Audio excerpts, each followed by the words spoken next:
뒤에 줘. 좋은데요? 중간중간에 적당히 쉬어주니까 좋죠. 그게 안정도라는 거예요. 네. 안정성이라는 거거든요. 이 수치가 35 플러스 마이너스 35 전후로 있을 때가 가장 좋습니다. 그거 한번 보시면 김연아 선수가 얼마죠? 32.652, 32 이렇죠. 그렇습니다. 그 범위 안에 딱 들어가 있는 거예요. 네. 그러니까 김연아 선수가 말하는 것이 굉장히 전달이 잘 되는 거죠.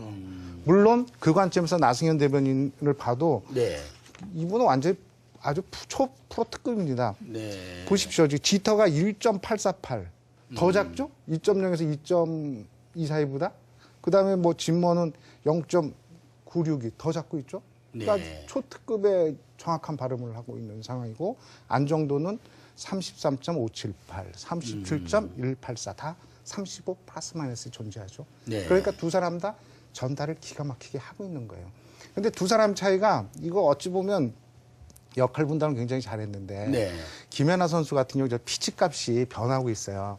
하나는 238.047, 하나는 257.049 변하고 있죠. 네. 피치라고 하는 것은 목소리 톤인데 이걸 변화시킬 때 어떤 감정을 집어넣는 거거든요. 그러면 성대 진동입니까? 그렇죠. 예, 성대 진동의 변화를 주고 있는 거거든요. 이거를 주면은 굉장히 좀 감정에 호소할 때 많이 쓰입니다. 예. 근데 이제 나승현 대변인 같은 경우는 거의 변화가 없어요. 237, 238, 뭐 중간에 샘플링을 해봐도. 네. 요때는 뭐냐면 굉장히 이지적인 느낌을 줍니다. 냉정합니다. 예, 냉정하게. 우리 준비 잘 된 곳입니다. 믿어주십시오. 이런 느낌을 주고. 우리 뭐 과장 아니다. 예, 과장 아니다. 준비 잘 됐다. 뭐 준비된 나라다. 이런 식의 아주 냉정한, 자신감도 그렇죠. 있고. 자신감 주는 예. 거죠. 속이는 음성이 아닌 거죠.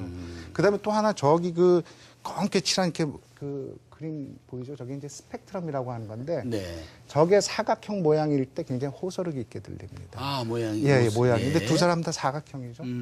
그다음에 이 나승현 대변인 같은 경우는 좀 길죠. 네. 저게 어느 정도 기냐면 16,700이 나와요. 16,700이라는 것은요.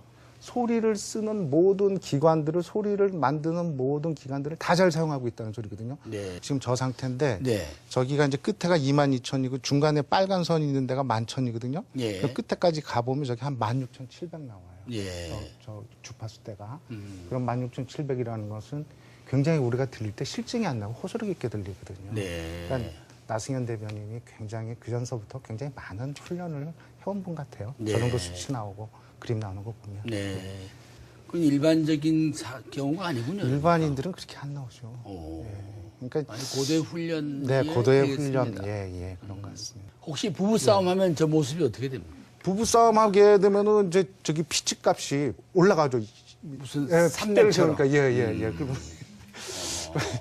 그거는 제가 좀 예. 그러니까 지금 보면 김연아 선수 같은 경우 정확한 발음, 그 다음에 감정에 호소하면서 자기 나름대로 최선을 다하고 있고요. 네. 그 다음에 나승현 대변인 같은 경우는 아주 냉정하면서 정확한 발음으로 호소력 있게 네. 스펙트럼이 16,700 정도 나오니까 호소력 있게 얘기하죠. 특히 이제 나승현 대변인처럼 저렇게 높은 주파수를 쓰게 되면 실증이 안 나요. 그러니까 프레젠테이션을 길게 해도 이게 지루하지가 않거든요. 그러니까 한 사람은 지루하지 않으면서도 아주 냉정하게 우리 준비된 한국이다라는 걸 표현했고 예. 김연아 선수는 우리 제대로 할 겁니다 하며 감정에 호소하고 두 개가 딱 시너지 효과를 이루니까 저라도 찍었겠습니다. 저라도. 교수님 수업은 어떻게 하십니까? 제 수업도 이제 제가 이제 컨디션 좋을 때는 네. 사실은 그 피치 값을 올려요. 사각형 비슷하게 되시는. 예. 그리고 그다음에 이제 피치 값을 올려요. 그건 왜냐하면 열정을 느끼게. 그건 하거든요. 어떤 작용으로 그걸 할 수 있습니까? 이제 뭐 안정감이라든가 예. 지터라든가 이런 것들은 어떻게 그러니까, 조정이 되는 겁니까? 그러니까 사실은 요 부분 안정도 그다음에 지터, 진머 뭐 이런 부분은 자기가 훈련해서 충분히 할 수 있는 거고요. 네. 그러니까 예를 들면은 자기가 이제 책을 뭐 하루에 매일 30분 동안 이렇게 띄어 읽기, 그다음에 발음을 신경 쓰면서 큰 소리를 읽는 훈련만 해도 이 수치는 개선이 됩니다. 이런 수치들은요. 네. 근데 아까 말씀드린 그 스펙트럼이라는 부분은 소리가 가는 길을 알아야 되는데 네. 그거는 아마 엄청난 훈련, 예를 들면 복식 호흡을 통해서라든지 굉장히 많은 걸 요구하는 상황이고요. 네. 뭐 그렇다고 보시면 될 것 같습니다. 네, 점점 재밌으시죠? 네. 목소리가 주는 여러 가지의 그 다양한 신호 공부를 좀 더 해보겠습니다. 자, 그러면 우리가 준비한 이 영상 한번 보시면서 또 다음 이야기 듣겠습니다.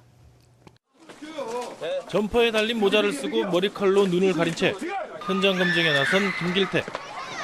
검거 당시와는 다르게 왼발에 하늘색 슬리퍼를 신고 위아래 모두 검은색 옷을 입었습니다. 사람이 어린 줄 알았는데. 모르겠습니다. 내가 기억하는 컵도 가져와가지고 어디다 놔뒀는지 난 모르겠다. 네, 참 세상을 놀라게 한 그 어느 성범죄자의 그 모습과 소리입니다만 여기는 어떤 신호가 들어 있습니까? 요거 이제 이분 포인트는 어떻게든지 자기 범죄를 안 했다는 식의 이제 거짓말을 하는 게 포인트거든요. 예. 근데 이제 재밌는 게 그 뭐 잘 아시겠습니다만은 사람이 이제 그 흥분되면은 이제 강하게 하려는 게 핏대를 올리죠. 예. 그렇게 하면 이제 피치값이 올라가는 건데 이게 진짜면 거기에 음성 에너지의 그 크기도 같이 커져요. 아, 진짜일 그게 경우는. 진실하면. 예, 그게 진실이에요. 네. 근데 지금 이 범죄자 같은 경우는 뭐 살해 혐의 인정하세요? 인정하십니까? 뭐 이제 이렇게 기자들이 물어보니까 나는 라면 끓여 먹은 것밖에 없습니다. 그다음에 그러면 먹은 것이 이 모양이니까 몇 군데 됐는데 그리고 계속 발뺌을 해요. 그러면 지금 발뺌할 때 그냥 일반적인 음성보다 피치 값이 커지고 있어요. 네. 그러면 덩달아서 음성 에너지의 크기 값도 올라가 줘야 되는데 음성 에너지의 크기 값은 떨어지고 있단 말이죠. 네. 그러니까 핏대는 세우면서 부인은 하고 있지만 힘이 안 실리는 게 거짓말이다 보니까 이게 진실이면 두 개가 같이 실린단 말이죠. 네. 그러니까 이제 이 범죄자의 음성을 들어보면 요 부분이 거짓말이구나 하는 부분이거든요. 그런 걸 네. 이제 캐치할 수가 있는 거죠. 네. 그다음에 예를 들면 막 짜증내는 경우 뭐 유전자가 일치하는 걸 나오는데 어떻게 생각하십니까? 아니 관심 없다니까. 이거 이제 짜증내는 거지 않습니까? 네. 이때는 피치값도 올라가고 음성 에너지 크기값도 올라간단 말이죠. 이거 그냥 짜증. 이거 진실이단 말이에요. 진실. 본심이니까. 예. 근데 거짓말할 때는 피치값은 올라갔는데 음성 에너지 값은 작아진다. 그러니까 사람 심리가 그렇지 않습니까? 그죠? 그게 네. 다 목소리에 반영돼서 나오는 거거든요. 그러니까 이 연쇄살인범의 경우는 실질적으로 이 성범죄자의 경우는 실질적으로 살해 부분에 있어서는 아주 거짓말을 하고 있다. 저희가 이제 음성 분석해 보면 네. 그런 결과를 얻을 수가 있습니다. 그러면 요즘 그 흔히 전화 금융 사기라는 보이스피싱인가 네. 그 목소리 들으면 저기 전문가는 알 수 있겠습니다. 네, 근데 지금 아직 해보지는 않았습니다. 제가 피해자가 아니라서 예. 한번 우리 집사람이 당하면 한번 해보겠습니다. 어떤 네. 특징을 하고 있는지. 그렇게 해서 이걸 좀 대중들이 좀 알 수 활용할 있도록 있으면 해주는 게 무슨 좀 말씀인지 알겠습니다. 좋겠습니다. 예, 예. 자, 또 그러니까 또 이 사람이 또 좀 떠오릅니다. 또 우리는 이 사람의 모습.